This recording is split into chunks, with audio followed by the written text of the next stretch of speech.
Hello, Bad Humor here, and I'll be discussing my UESC Competition Entry 30 submission, the Vor Class Explorer. Now, the reason I'm making a guide now, and not for my previous ships, is because the biggest criticism I had for this ship were the controls were too complex. And in fact, that's a criticism I get quite often with my ships, is that the controls are just too complex. I do make guides, but they generally end up becoming large blocks of text that nobody really wants to read because it takes about 20-30 minutes, and then it takes another 10 minutes to fully understand it because the controls sometimes are too complex, or how it works is maybe too difficult, maybe not clearly explained enough. So I think a video guide would be the best way to do it. Now, to start off, the UEC Competition 30 is about creating a better red ship from the resources of the red ship, which is actually not that difficult to do, since the red ship is a huge empty shell pretty much. It's full of resources not properly utilized, and therefore if you make a lot more compactor, concise ship with a lot more and trading in armor blocks and, let's say, 2 reactors or extra reactors, and to features such as refinery assemblers, programmable blocks, etc. You already get a way better ship from it. Now, to start off with the guide, I will enter the ship. Now, there's 2 ways to enter the ship. Hold on, let me get the right view. There we go. There's 2 ways to enter the ship. One is through the elevator here, which is done by these buttons. So these buttons will say elevator raise, lower, elevator lights on and off. So those are the lights over there, and elevator sensor lower, raise, on, off. So this will allow you to turn on the sensor, which will trigger when it detects you. So you can either raise or lower the elevator when needed, when you're leaving the ship. It's generally designed, that feature generally designed for solo play. And the second way to enter is the ramp, but I'll be using that from within the ship. So if I go up here,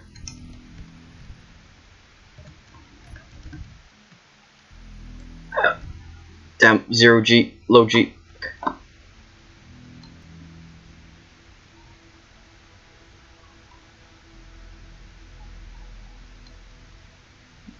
Any moment now. There we go. Is it?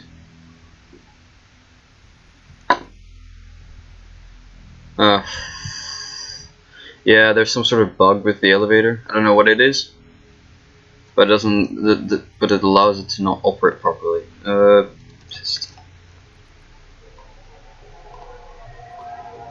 Yeah. I probably need to extend the timer for it. Probably when I release the video, I'll probably have submitted a fixed version of the ship. But there are a couple of little issues with it that, well,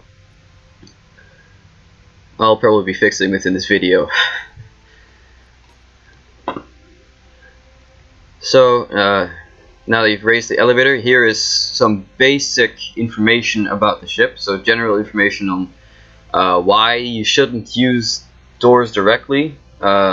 What I mean by that is use them like this, and instead use the buttons. And things like, yeah, be careful with the physics. They get interesting on the ship. Clang really likes to ruin this ship. I don't know. Yeah, I'll get to that later. So the reason why you shouldn't operate the doors directly is that all of the doors operate by button panels, and generally a door is connected to an airlock or a sensor within the ship. The reason I didn't have automatically lock the doors when not in use is that it would use up too many timer blocks. So add another 10, 20, let's say between 10 and 20 timer blocks into the ship, which was extremely impractical. So I kept them unlocked. Here, up here, you've got outer airlock, some airlock controls, the same pretty much as on the elevator, and this button here, which is if you're in a stable branch, if you paste the ship in, it might disconnect the rotors. So if you tap that twice, it'll connect all the rotors and it should work without issues. So when you enter the ship,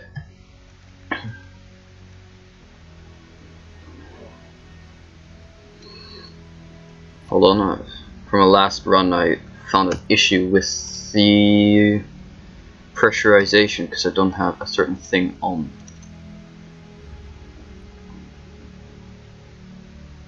This is technically not broken, but it's confusing for people just pasting in why their airlocks don't depressurize. This connector. Unlock off. There we go. Okay, now this should allow me to depressurize the hangar. Okay. Now this is the hangar. The hangar has two main entrances. One is for ships and the other is for ground vehicles. And the ground vehicles one uses, let's say, the ramp. And so if you open the hangar door, we'll close all the other doors and it'll turn on like the warning lights. It should depressurize, or it doesn't depressurize. That's cool too. It's either the oxygen algorithm is broken or there's something wrong with the mechanism within the ship. Anyway, it generally should work. Okay, so this is the ramp. The ramp is operated by these buttons here, and you can also operate it from the flight seat, the main flight seat. But generally, you wouldn't really be doing that unless you're playing in multiplayer.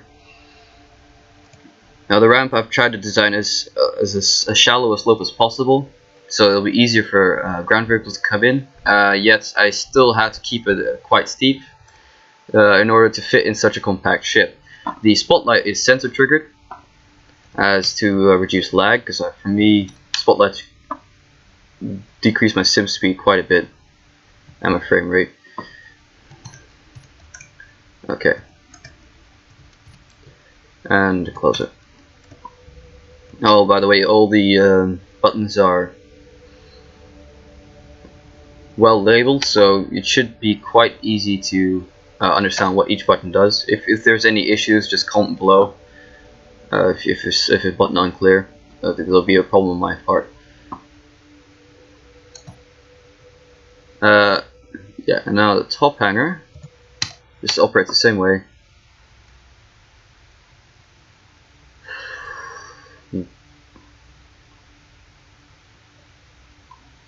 Takes a while.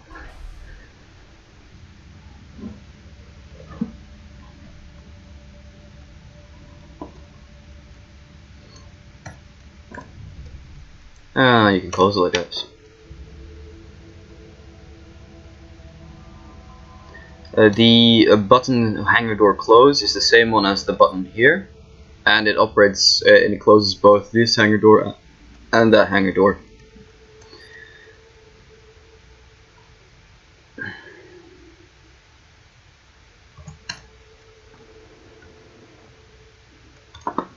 This airlock pretty much works the same way as the other one. And just like the other one, even though it didn't explain it there, it also has bypass buttons. And these bypass buttons are generally useful for pressurized, oxygenated environments like Earth, where you don't need to go through an airlock every time you enter and exit the ship. And it's useful for just walking in and out of the hangar when it's fully pressurized. Like, I generally, when using this ship, I keep it open. And there's also bypass closed if you want to shut down this. And I'll just keep it open. It keeps the light on as well. If you go through here, this is the lower hangar. No, lower bridge, sorry. Where you can find the cryopods, medbay, the power systems, so batteries and reactors, and the controls for the batteries and reactors, which is also on the main flight seat. The ship is designed for 4 people, well, a crew of 4, and generally the crew of 4 will be doing other things around the ship, while there's one pilot who controls the rest from up there. So these people will either be piloting ships inside the hangar, or driving rovers, etc. And this is pretty much this is Phil's diagnostics script, something like that. Which pretty much explains the integrity of the ship, except for the VTOL, as it is a subgrid. The script doesn't do subgrids.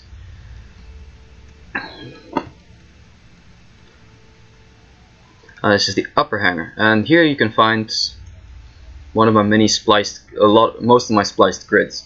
Now the spliced grids I use for all my ships are generally for cockpit displays and more compact computers, as timer blocks and programmer blocks generally take a lot of space, and to minimize space and resource cost I keep them on small grids. And it also allows you to make nice little panels like this, which gives you a lot of information in a small tight space, along with like a custom button panel setup, which I've used on a couple other of my ships.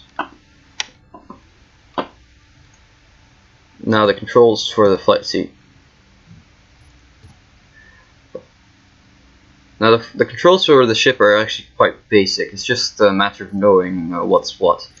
The first page is one is go into vertical lift mode, and 2 is back to horizontal. 3 is blind jump. 4 is fire rocket launchers. 5 is the what's it called, spotlight on and off on the front. So this one here, I'll show you. 7 and 8 are for front and back cameras.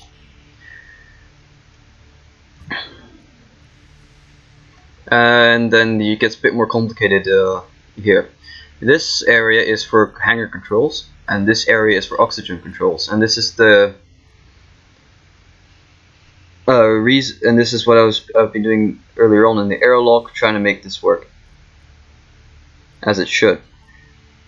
So the hangar controls are pretty much the same as the buttons. So you've got ramp, lower raise, ramp door, hangar door open, top hangar door open, and both hangar doors closed.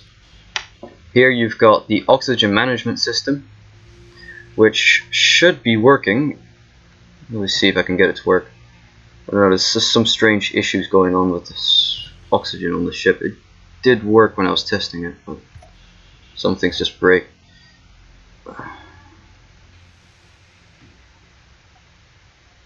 Yeah, I don't know why it isn't working. I did a run through just now and it was working.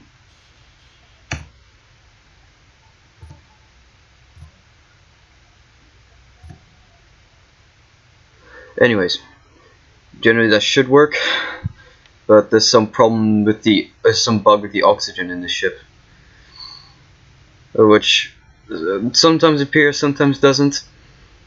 So depends on that, if your ship can depressurize or not. Anyways, moving on. Yeah, well, 8 and 9 are for turning on the oxygen generators on and off, and the 9 is for stockpiling those back oxygen tanks there.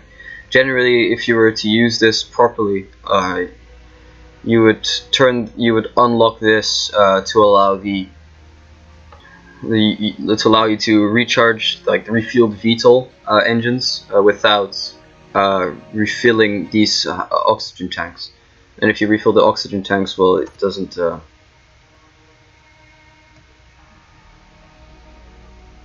the repressurization mechanisms don't work.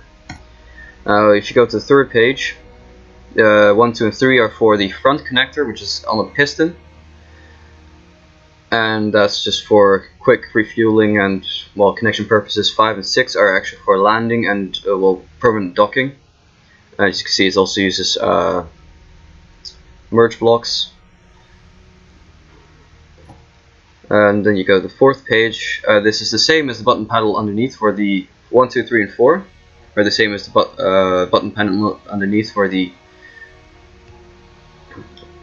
power management, and the same with 6, 7, and 8. But these are, well, a bit more details. So 6 and 7 turns on and off the refinery and assemblers, and 8 turns on and off the gravity generator. So, page 5 is just well, communication controls. You can sift through that. It's not really that important for the ship.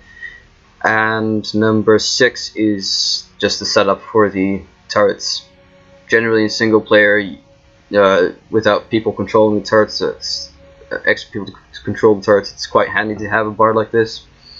If you come in quick combat situations, you can quickly change the settings of your turrets. And that's about it for the controls. Now, further detail here, you can read up. This is a troubleshooting panel. You can read up what each button does here and why you would use it. I would like to keep this video as short as possible, trying to keep it under 20 minutes, so I'll not be going through that. Now, to demonstrate a couple of features furthermore, let's start flying. The ship itself is very maneuverable. It goes from 0 to 100 meters per second in 8 seconds, and the contrary, the red ship, which goes to 0 to 100 in 36 seconds, which is largely due to its use of hydrogen thrusters, more thrusters, and the fact that it's a lot lighter than the red ship. And the stopping distance for the ship, well, stopping time for the ship is 10 seconds. Roughly. I think it's 10 seconds. A bit more. And this is again, the red ship has a stopping distance of stopping time of 30 seconds, which is again a large improvement. It's also very maneuverable. I did have to sacrifice some of the maneuverability of the ship for aesthetics and detailing. It used to handle like a fighter, but well, I try to keep, but I just decided to go for aesthetics over handling a bit for the ship.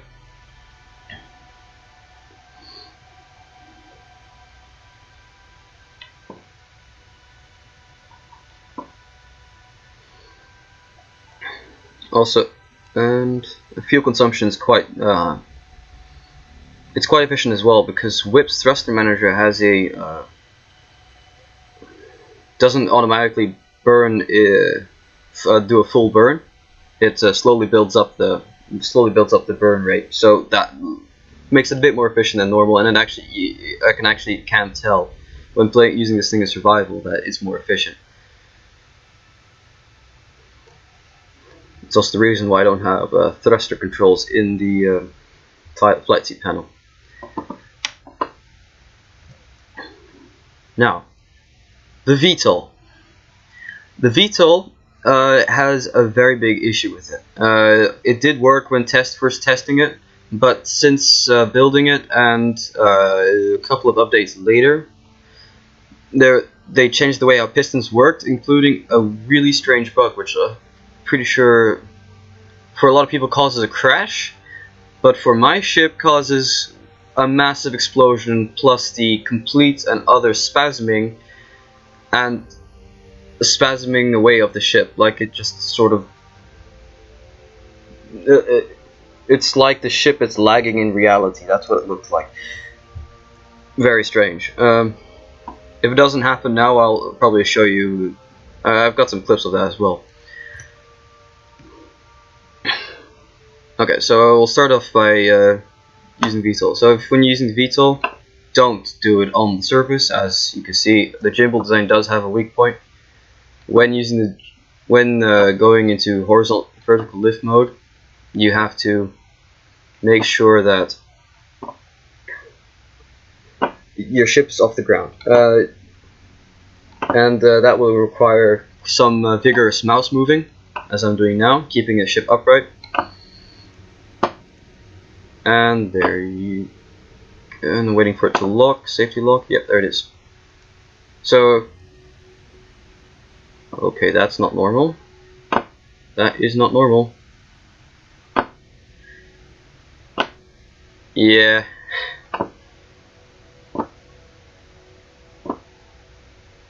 Clang, please have mercy. Clang. Okay. Yeah. It works. Generally, it shouldn't. Yeah. It's also got diagonal thrust. You know, it's a nice feature. Oh god.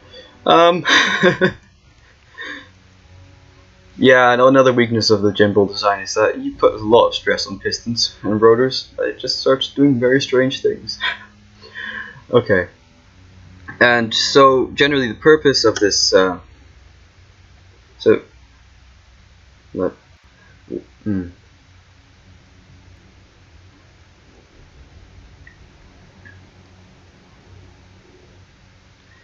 wonder if I can get it back.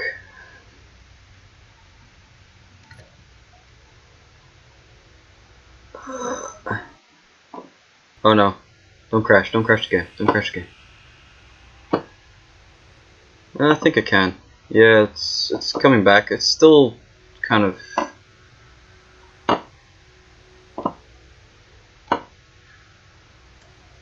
Anyway. Generally, if you would use the VTOL feature, you would do it before you enter the planet's atmosphere, and when you're in the planet, you maintain the VTOL formation. It's still diagonal. Come on. There we go. Oh, it corrected itself. Okay. With no explosion. Still not behaving normally.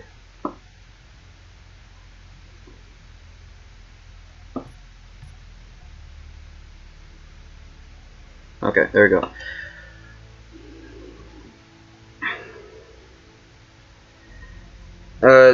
Yeah, and also you can usually you'll be able to land with this ship, but because of a piston bug relating to the collision meshes, where the piston starts colliding with the block it's attached to, and causes, well, if I zoom in on this bit here, you can hear a constant banging sound, and that's the constant colliding with the pistons constantly colliding with the part it's attached to, which causes spectacular explosions when used. Sometimes it does work, but most of the time it causes a massive explosion, which I would like to show, which is quite spectacular. I'll turn this on, and if I use the VTOL again. So this is the reason why you should not use this feature, and I keep this all off by default.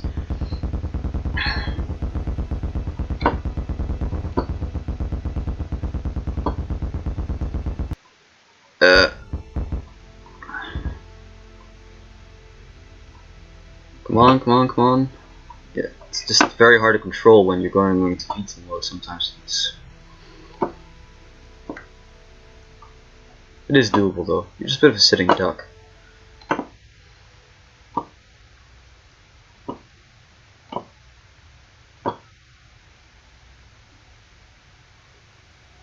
Okay, so there we go. And that's what happens. Clang just sort of decides to manifest itself in the pistons, and you cause a huge explosion which rips your ship in half. Now, if it's really spectacular, the ship will spasm away in a really weird order. It doesn't always happen, but it... Oh, there we go, it's happening. Ah, crap. Oh man. The wonders of space engineers. This just sometimes ceases to amaze me. I need to get out of here before I leave orbit. Oh no! Bye bye. Wait, stop moving. Or am I moving with it? Yeah, I'm moving with it. Yep. I don't know why this happens. It just does. Yeah. I can't really comment on it.